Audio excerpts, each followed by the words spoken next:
안녕하십니까.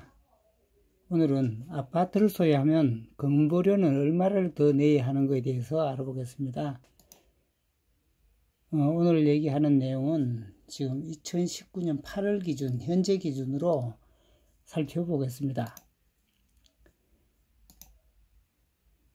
아파트를 소유함으로써 건보료를 내게 되는 것은 가입자 종류에 따라서 차이가 납니다.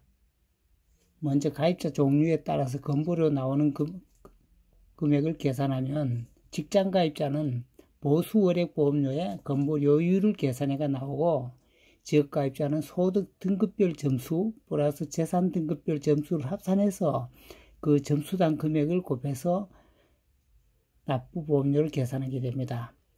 참고로 보수월액 건보료율은 보면 직장 가입자의 경우에 보수월액의 6.46%, 내년도에는 한 3.2% 상승해서 6.67%가 됩니다.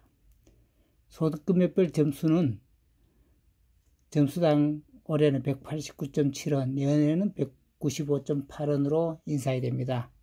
그렇게 하면은 납부보험료가 계산됩니다. 물론 최종 납부금액은 거기다 다시 장기 요양보험료를 더해서 납부금액을 계산합니다. 그러면 직장 가입자는 아파트를 소유함으로써 건보료를 더 내게 되는 경우가 있느냐? 원칙적으로 직장 가입자는 아파트를 소유하더라도 건보료를 더 내게 되는 건 아닙니다.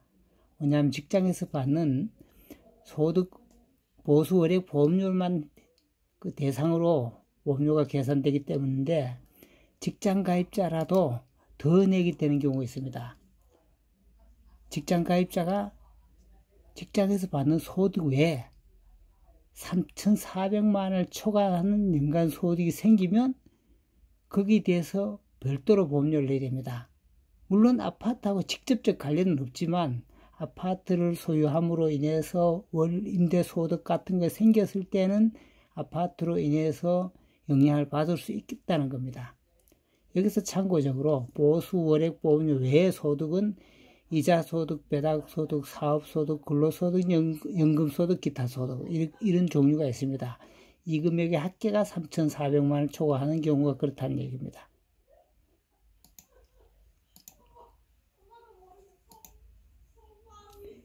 그러면 재산 가표별로 보험료 나오는 금액이 얼마나 되는지 그걸 한번 살펴보겠습니다.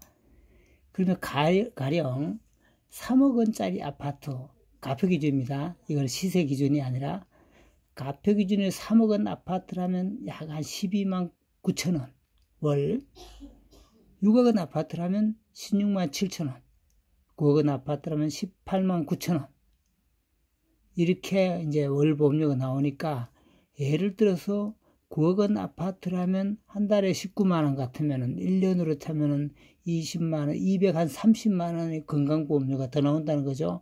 거기다 장기요양보험료를 더하면 아파트 하나의 건보료가 1년에 한 250만 원 정도가 더 나온다는 얘기가 됩니다.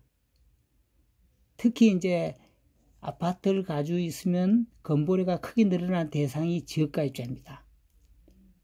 특히 그 지역가입자 중에서는 은퇴를 하는 경우에 봉급 생활을 받을 때는 봉급을 기준으로 건보료를 계산하지만 은퇴자가 되면 다른 소득이 없더라도 단지 연금소득만 있어도 아파트를 소유한다는 그 자체만으로 상당한 보험료가 나올 수 있다는 걸 염두에 두어야 합니다. 그리고 아파트를 소유함으로 인해서 보험료가 급증하게 되는 경우는 피부양자에서 제외되는 경우입니다. 지금 현행 피부양자에서 제외되는 경우 기준을 보면 연간 소득이 3,400만 원을 초과하는 경우로 되어 있습니다. 연간소득이라고 하면 아까 얘기했듯이 이자소득, 배당소득, 근로소득, 사업소득, 기타소득, 연금소득 이런 거 합계가 3,400만 원을 초과하는 경우에 피부양자에서 제외된다는 거예요. 그리고 얼마 전에 정부에서 발표했지만은 이자소득, 분리과세 이자소득도 1,000만 원만 넘어서면 그 연간 소득 금액 합산에 포함된다는 거예요. 점점 더 이제 피부양자 자격에서 제외될 수 있는 이제 기준이 낮아진다는 걸 알 수 있어요. 그리고 또 피부양자 자격이 제외되는 기준, 제3가표 기준을 보면 5억 4천만 원이 초과되면 피부양자 제외됩니다. 그런데 다만 5억 4천에서 9억까지는 연간 소득이 1,000만 원 이상이 돼야 된다는 조건이 있어요. 그러니까 제3만 단순히 5억 4천만 원 넘는다고 피부양자 자격에서 제외되는 건 아니라는 얘기죠. 그런데 제3가표가 9억을 넘으면 소득에 관계없이 피부양자 자격이 박탈됩니다.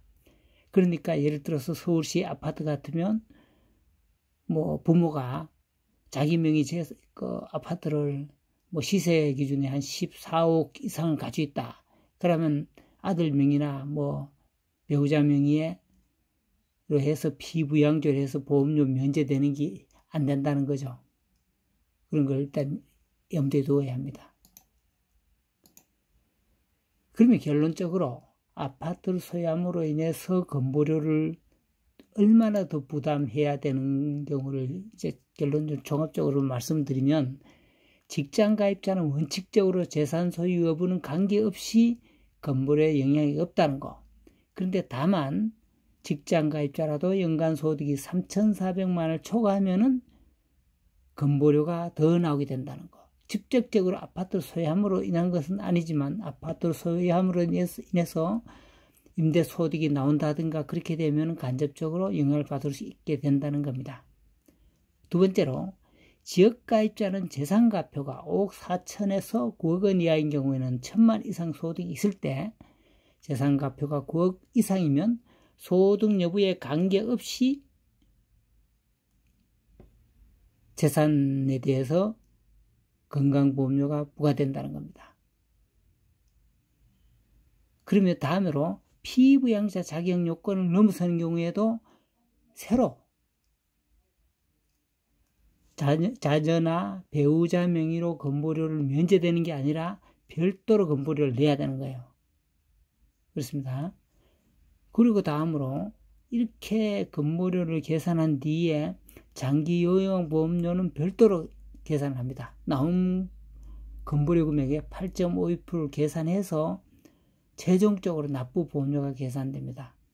그러니까 앞으로는 건보료에 대해서도 재산이나 소득이 있으면 어떻게 건보료에 영향을 미치는 것에 대해서 좀 어느 정도 알아둘 필요가 있다고 생각합니다. 이상입니다.